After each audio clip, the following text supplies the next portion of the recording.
Hi, my name is Travis Braunfeld, and today we're going to be talking about key signatures and scales.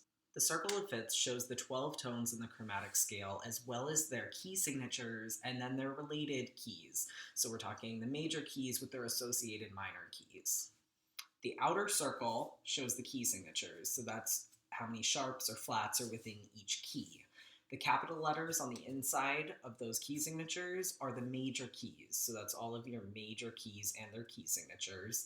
And then the minor keys are represented in the lowercase letters that are right inside of that circle. Second thing is parallel keys. So C major has a parallel key because it has the same first note, C, as C minor.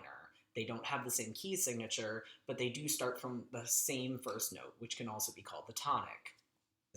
Relative keys have the same key signatures. When writing key signatures, it's important to write the sharps and flats in a certain way because we don't want everyone to do it differently. So the easiest way to remember this is that it follows the circle of fifths. So we're talking F, C, G, D, A, E, B. And if we go around that way, we're writing sharps. Now, to write flats, you do it in the reverse order, so starting with B, E, A, D, and so on and so forth. A semitone or half step is just one step from one key to the next step on the keyboard.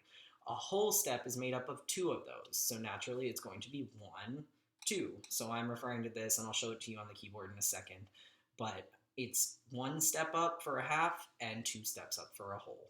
Building scales is very simple. It's an organized half-step, whole-step system. So for a major scale, you're going to have the system of whole, whole, half, whole, whole, whole, half. And those half steps, like I said, can also be referred to as semitones. So an example we're going to use today is C major, because it's very easy. There's no accidentals in C major. So I'll demonstrate that on the keyboard.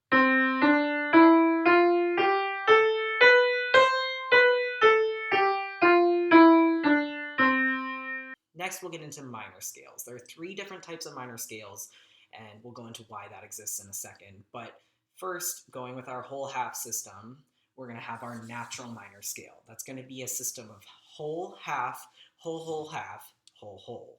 So I'll represent that on the keyboard now.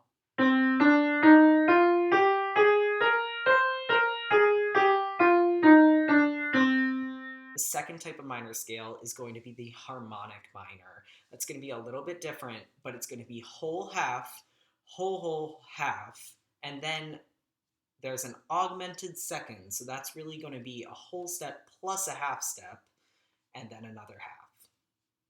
Represented on the keyboard.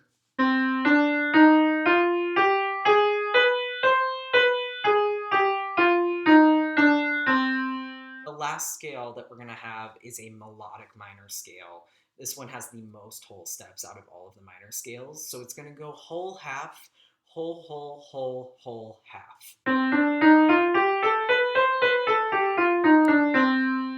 The different variations on the minor scales are created so that composers can change the tonality of a piece